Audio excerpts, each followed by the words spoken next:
My name is Ashley. I'm currently 25 years old and work at a publishing company where my days are filled with busy work. This story is about an episode from when I was still a senior in high school. At that time, I lived with my mother, a homemaker, and my father, a civil servant, in a suburban home from the city. I've been passionate about tennis since I was little, and my enthusiasm allowed me to attend a prestigious tennis high school. At school, while other girls talked about love and cosmetics, I distinguished myself from the typical female student. To avoid hindering my tennis play, I kept my hair short, and my skin kissed healthy. It told the story of a girl who dearly loved sports. It's not that I had no interest in romance, but at the time I was so absorbed in tennis that I couldn't pay attention to anything else. Sometimes I would travel to regional cities to participate in tennis matches. Such excursions came with significant expenses such as travel and lodging costs. But thanks to my parents' financial support, I could dedicate myself to tennis. Mom, I have another trip at the beginning of next month. I'm going to a slightly distant place this time, so I plan to stay overnight. Okay, you got it. Then I'll prepare a sandwich for your lunch. By the morning, please eat it on the bus. My mother had a very cheerful personality and was surrounded by many friends. Once a month, she would host a tea party at home for neighbors and friends. She was also actively involved in local events, always entertaining those around her. Her friendly and affectionate demeanor naturally attracted people. My father was the type of person who dedicated most of his life to work. While my mother primarily handled various domestic matters, my father immersed himself in his job, devoting himself to his daily tasks. Intellectual and having been promoted early in his career to department head, he wasn't much of a talker. Unlike my mother, however, on weekends he would show his affection in his way, taking the family to the park or occasionally to amusement parks. I was raised as an only child enveloped in the rich love of my parents. I was certain that this happiness would last forever, but at the time I couldn't imagine that it could all fall apart so suddenly. An unexpected turning point came about 6 months prior to a shocking event. It was when my grandparents, my father's parents, became elderly and started having difficulties with daily life, needing care. One day, a significant call came from my grandfather to my father. The conversation, usually brief, was different this day. My father was in his room, focused on the call for over 30 minutes, while my worried mother kept glancing towards the living room door. After the call, my father returned to the living room and started talking to my mother with a clearly troubled expression. The thing is, it's about my parents. They've gotten quite old, and their legs aren't what they used to be. It seems like they're in need of care. It seemed that the conversation between my father and my grandparents was about the necessity of care. Yes, indeed, they are both nearing 80. It's inevitable to have weakening legs as one ages. My both parents asked to move in with us and for our care, but our house isn't equipped for accessibility, and more than anything, I prefer to avoid living with my difficult father. My father's relationship with my grandfather was not very good historically. Even when they met, they hardly spoke. After graduating high school, my father became independent immediately and started living alone, limiting his visits home to once a year. So his relationship with my grandparents faded over time. Given these circumstances, the call from my grandmother facing difficulties must have been significant. However, it was clear that if my grandfather came to live with us, it would lead to discord in the household atmosphere, something I could easily imagine. Can't your brother help out with taking care of them? Doesn't he live nearby? My father's brother, Uncle Ethan, does indeed live near my grandparents. It seemed like the most ideal choice would be for Ethan, being geographically close, to help with the caregiving, but the situation wasn't so simple. No, it would not be a good idea. Ethan and his wife don't get along with Mom. It looks like we're the ones they're depending on. I'm not good with taking care of others, and ultimately, it'll be you who ends up with the caregiving responsibilities. My father seemed to be suggesting that the caregiving duties would fall to my mother. However, it seemed unreasonable for my mother to extend herself further to care for my father's family when she was already busy caring for her own parents. My mother's daily struggles were evident, and the burden was clear. Yet, unable to forsake my grandparents, she resolved to make the 30-minute drive to their house 3 times a week. My grandparents were always so pleased with her visits. It's really reassuring when you come over. We can't expect any help from Ethan's wife. In this situation, if only you could move in with us, it would be such a relief. Under that situation, my grandparents came to rely almost entirely on my mother for their daily care. Taking care of household chores, laundry, and even bathing assistance was no easy task for my mother to manage alone. Nevertheless, she tackled these tasks silently and without complaint. In addition to caregiving, she had to attend to her own parents, which was an immeasurable burden. My mother never said anything, but she was undoubtedly exhausted. "Mom, are you really okay? If there's anything I can do, please don't hesitate to tell me." Within a short period, changes in my mother's appearance began to show. Her hair had more gray in it, and she looked a bit thinner than before. Witnessing these changes in my mother, I felt that I could not just stand by silently. Despite being busy with school and tennis, I thought I should help with my grandparents' care even though my time was limited on weekdays. Understanding my situation, my mother gently spoke to me. "It's all right, Ashley. I want you to put yourself first, concentrate on tennis, and focus on your own things." Saying this, she smiled, but her smile lacked its former vitality and seemed somewhat shadowed. I resolved to provide as much support as I could. After tennis on weekdays, I started helping with household tasks like preparing meals. Even my father, who wasn't good at cooking, began to contribute by buying tasty side dishes from the grocery store and helping with the folding of laundry. Together, my father and I joined forces to share the household chores, endeavoring to alleviate some of my mother's daily burdens. Seeing our efforts to help with the housework, her face lit up with joy, and she expressed her gratitude. "Thank you so much. I am truly saved by you both helping out like this." Seeing my mother's bright smile, I felt a joy from the bottom of my heart. Gradually but surely, she began to regain her former energy, and her smiles became more frequent. Sometimes our return home was late, but my father and I shared a common resolve to continue supporting my mother. Nevertheless, a rift developed between my father and mother. All of a sudden, my father began to criticize my mother unreasonably. "Why is it that every time I come home, you're not here?" "I'm sorry, I try to come back as soon as possible, but lately my parents haven't been well, and I've been going to them every day. They really need a lot of care. I'm sorry." My mother's parents' health had deteriorated, and she had been visiting them daily to take care of them. Especially my grandmother's health was a concern, and I heard that she might need to be hospitalized soon.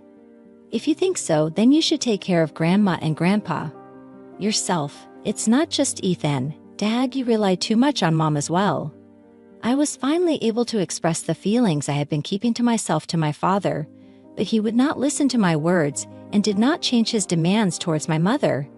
He continued to insist unreasonably that others should take care of my mother's parents just because she was married into our family.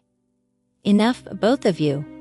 Please stop the argument. The dinner I prepared is getting cold. Tonight's meal is particularly delicious. Let's eat together." "Okay, I can't eat feeling like this, Ashley. You and your mom go ahead." With those words, he quickly grabbed his wallet and left the house. Lately, my father had been continuing minor squabbles with my mother, each time worsening the atmosphere at home. My mother was desperate to persuade him, but his heart wouldn't budge. Meals prepared with love by my mother were left untouched by him, as he often chose to eat out instead. Watching her pain as her cooking was consistently ignored by my father was acutely distressing. After about a month of this situation, one day my mother suddenly left the house. When I tried to call her, all I got was an announcement saying, "This number is no longer in use." Most of my personal items were gone, and despite reaching out to relatives and her friends, no one knew of her whereabouts. "This is all Dad's fault. It's because you were so cold to Mom that things turned out this way. If anything happens to her, I'll never forgive you." I told my father this, but he looked away with a cold gaze. "Indeed," he replied, "truly." Despite his wife's sudden disappearance, he remained unvainly calm in a situation that would normally cause panic. His reaction only intensified my anger. From what I heard from my father, he had filed a formal search request with the police regarding my mother's disappearance. However, as days passed, there was no concrete information coming in about my mother. During this time, I graduated from high school and decided to distance myself from home. I enrolled in a university with a dormitory, and while dedicating myself to study and part-time work, I continued to distribute flyers on weekends in the city. The flyers had my mother's photo, description, and mentioned a reward of $20,000 for information. However, the information that had come into the police and to me was unreliable, motivated by the reward money, and did not match my mother's description. Dad, have you received any new information about Mom? It's unbelievable that despite all our efforts to find her, we haven't found a single clue. I regularly called my father to ask if there was any new information about my mother. However, no significant details came from him. After my mother disappeared, initially Ethan and his wife took care of my grandparents. But soon, due to a falling out, they were forced to move into a care facility. Furthermore, my maternal grandmother, who had been ill, eventually passed away due to her illness. I was painfully reminded of the significant impact my mother's absence had on those around her and how much her presence meant. Time passed, and it's almost 7 years since my mother's disappearance. Legally, after 7 years of disappearance, a declaration of absence is made, and the person is considered deceased, which means the mystery of my mother's whereabouts may never be solved. Well, now I'm officially free, plus the insurance money has come in. Not too bad, right? Hearing my father joke about being free and the insurance money while holding a bank book filled me with deep fear in the depths of my heart. The worst suspicion that my mother might no longer be in this world surfaced. Anger towards my father's frivolous attitude bubbled up inside me, and a desire for revenge began to take root. But even with these dark emotions, I lacked the courage to act, and I spent my days crying in frustration and sorrow. However, a few months after the declaration of my mother's disappearance, an unexpected opportunity to reunite with her came while I was immersed in work. I received a rare call from my father. Reflexively, I answered the phone during work. "Hello, what's up? Are you okay? Your mother has come back home." "Really? I can't believe it." "It's true. You can come home early today. There's something we need to talk about," he said before hanging up. For the past 7 years since she disappeared, I've been desperately searching for her, trying everything from filing a police report to handing out flyers and posting on social media. Unfortunately, not a single clue has surfaced, and all the tips I received were from people seeking reward money, with descriptions that didn't match hers.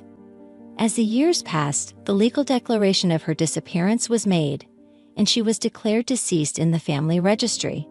However, the reality was utterly different, and the shock of learning she was actually alive was immeasurable. I explained the situation to my understanding boss and left work early, hurrying home. My memory of the journey is hazy, but before I knew it, I was standing in front of my childhood home. Doubt and hope wrestled in my mind as I wondered if Mom could really be on the other side of the door. 7 years had passed, mixing joy at the prospect of seeing her again with anxiety about where she had been. I took a deep breath to calm myself and muster the courage to open the door. The first things I saw were Dad's worn-out sneakers, next to them a pair of flashy high heels, out of character for my usually modest mother. Entering the living room, the figure I saw left me dumbstruck. Could it be Mom? The woman with the distinctive beauty mark under her left eye looked nothing like the mother I remembered. Her hair was a flashy bronze, curled tightly, heavy makeup, clad in flashy clothes, and drenched in strong perfume. Not the mother I knew. "Ashley, is that really you? You've grown so much." "Mom, why are you dressed like this? Where have you been all this time? Do you have any idea how much we've searched for you?" Even as I saw my mother tear up, the anger in my heart didn't subside. I asked her firmly to tell the truth. "I was so shocked by what your father said that I stayed with an acquaintance to settle my heart. Just spending time there. Do you think that excuse is acceptable? You've been missing for 7 years. What have you been doing all this time, and why show up out of the blue now?" My outburst of anger seemed to take her by surprise, but she quickly regained her composure, smiling at me calmly. That's when I fully realized that the warm and kind mother I once knew no longer existed. What do I want? It's clear. I wish for us three to live together again as a happy family. That's possible now. You've been legally declared missing, and in the family registry, you're considered. I didn't know that, she exclaimed, seemingly unaware that after a 7-year disappearance, a person is legally considered deceased. When I informed her of this fact, she looked shocked. Even if my father were to forgive her and want to start living as a family again, it was clear that there were legal barriers to overcome due to her declared absence. When a missing person is found alive after being legally declared as such, the family must go to family court to proceed with the cancellation of the declaration of absence. Despite this knowledge, the thought of living with my mother again did not grow within me.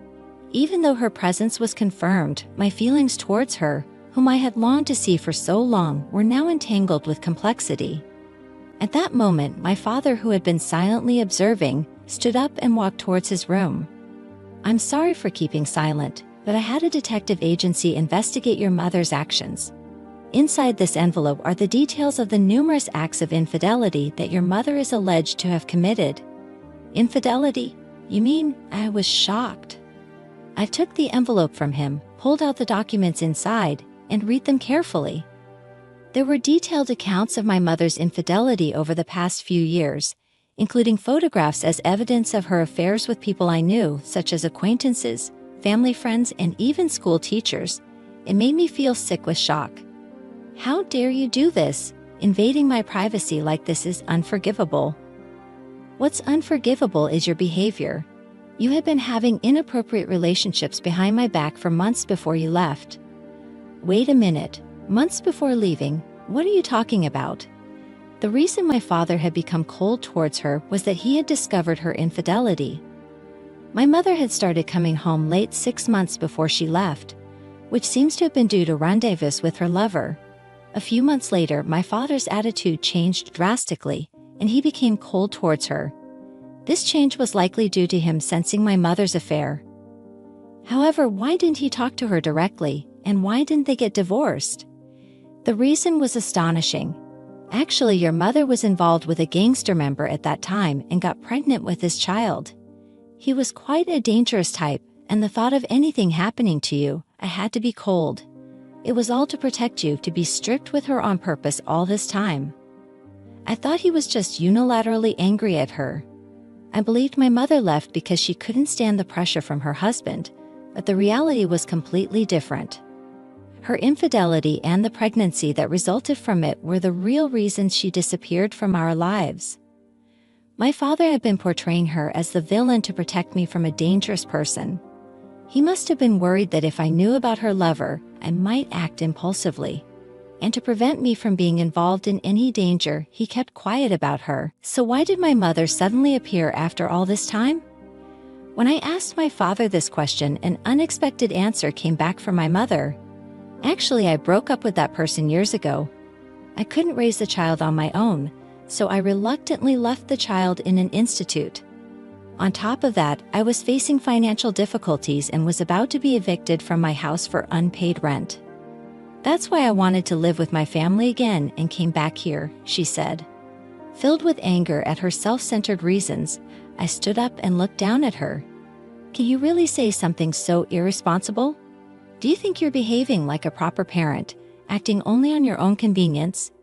I can't possibly live with someone like you. Don't be so cold. It's a long-awaited reunion, isn't it? You could at least call me Mom a little more kindly. I can't think of you as my mother anymore. I've reached my limit. Really, please take your things and leave right now. I never imagined reuniting with my mother like this. When I told her to leave, she was clearly shaken and had a look of disbelief. Why? I thought everyone would be happy I came back. Why are you so angry? She seemed completely unable to comprehend why she was being reprimanded so harshly. How much my mother's essence had changed. My heart was filled with anger and sadness, and I couldn't stop the tears. Beside me, my father quietly comforted me, gently rubbing my back. Didn't you realize how much pain your thoughtless actions caused to the family? It's impossible to live with you again after this. Take your things and leave immediately." When he told her to leave the house, I noticed that my mother was speechless and unable to say anything about the situation. She silently packed her things and made the decision to leave. I didn't wish for a reunion like this, but it became a reality, and I felt a deep regret for having been cold to my father for 7 years. "Dad, I'm really sorry. I didn't understand anything about Mom, and I've been cold for such a long time minus 7 years. I felt tears welling up every time I thought about him." "Don't worry about it, Ashley. In any case, I've caused you pain. I deeply regret that." I was surprised to see him, who had always maintained a strong demeanor, shedding tears for the first time in front of me. Amidst this, my mother made efforts to restore our family bond, and succeeded in getting the declaration of disappearance annulled at the family court. However, even with the annulment of the disappearance, I felt that we could never return to the warm family atmosphere of the past. Nevertheless, my mother kept visiting our family home, trying to mend the relationship with us. I had reconciled with my father and lived with him again. My mother also harbored a strong desire to be accepted again as a part of the family. "Please, I want to live as a family again. I've been evicted from my house and don't know where to go. I just want to cook delicious meals for you again." My mother had been using an old motel as a temporary refuge and based herself there while making ends meet. Occasionally visiting our family home, no matter how earnestly she tried, the feelings of us were not so easily changed. Just because we had been deeply hurt by her betrayal, no matter how many times you come, it has no effect. "I will never live with you under the same roof again. If you keep coming, be prepared that I won't hesitate to call the police immediately." With that strong declaration, I shook off my mother's restraining hand and hurried to my workplace. The persistent visits from her had left me feeling utterly drained and at my mental limit. After much distress, I seriously considered consulting a legal professional to request a restraining order to legally limit my mother's contact with me. The unease I felt when returning home only grew, weighed down by the possibility that she might be lurking outside the house once again. But that day was different from the usual. Upon arriving home, I saw no sign of my mother. Instead, Tucker, who was a neighbor, noticed me and hurried over. "Actually, your mother was in the area today."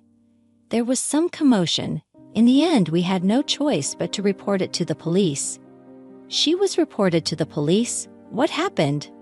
According to Tucker, my mother was desperately seeking our family's understanding and asking for help from the local community. However, the locals, knowing about her dramatic change and the fact that she had been missing for 7 years, didn't want to assist her. Instead, they reacted with what seemed like contempt for my mother's altered appearance. Regardless of what I look like, that's beside the point. What's more important is whether you'll listen to my request, even a little. Since you've been gone, your husband and daughter have had a really tough time. How could I encourage them to live with you again?" The people in my neighborhood all repeated similar sentiments to my mother. Among these neighbors were those who had helped search for her when she went missing. When they saw her return in such a flashy manner, they couldn't fail to suspect that her disappearance involved some issue with a man. She shouted, feeling ridiculed by their blatantly mocking attitude, "Don't make fun of me," and in her anger she shoved one of the neighbors, Stevenson, who was standing there. "Ouch, that hurts. I've hurt my backside. Can someone help me?" Stevenson lost his balance unexpectedly and fell to the ground. The bystanders immediately called an ambulance, and he was taken to the hospital. The police arrived quickly at the scene, and as a result, my mother was arrested. I'm truly sorry for what has happened. I honestly don't know how I can apologize enough. After the incident, I visited our neighbors' homes with my father, bringing them an assortment of sweets as an apology. Considering the possibility that my mother might come here again in the future, we decided to move and ultimately sell our family home. One day, 2 months later, my father's condition was clearly different. His complexion was pale, and he had no appetite. When I insisted on accompanying him to the hospital, the diagnosis revealed that he had terminal cancer. "Dad, please stay strong. Just the fact that we can finally live together again makes me very happy." Faced with my father's current situation, I was pained by this unforeseen turn of events.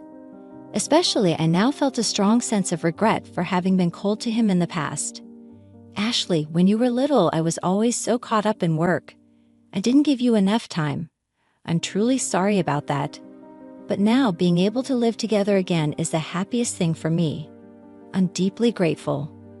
I could see the sincerity in my father's eyes as he expressed his gratitude to me. But in reality, I was the one who should be grateful. It was his support that allowed me to enjoy tennis and opened the way to university.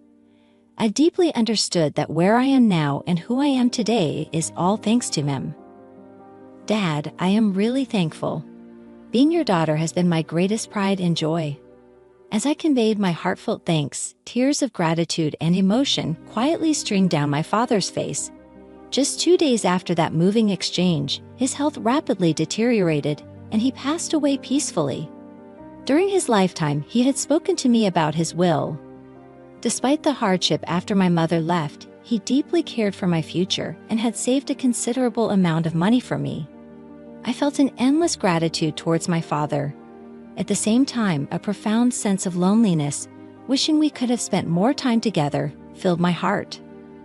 I've heard that after serving my mother's sentence, she is working multiple part-time jobs to make ends meet, living in a very affordable, time-worn house. During her time in prison, she deeply reflected on her past mistakes and is now working hard. According to a call from a neighbor, my mother went to Stevenson's house to apologize in person. At that time, she appeared changed from her flashy past, having regained the composure she had before she disappeared. There has also been an offer for her to apologize to me directly, but I am not ready to face her yet. So I asked the neighbor to convey this and to avoid meeting her. I was told that she looked very forlorn at the time. 3 years after my father's passing, I married a colleague from work, started a happy married life, and the following year I was blessed with a lovely child. Thanks to the inheritance left by my father, I am able to raise my child without financial worries, and for that, I am immeasurably grateful. Becoming a parent myself, I've come to truly understand the deep love one has for their child. I often think how happy my father would have been to see this joy. I've resolved to live my life to the fullest for both my father and myself, and together with my husband and daughter, I plan to lead a fulfilling life.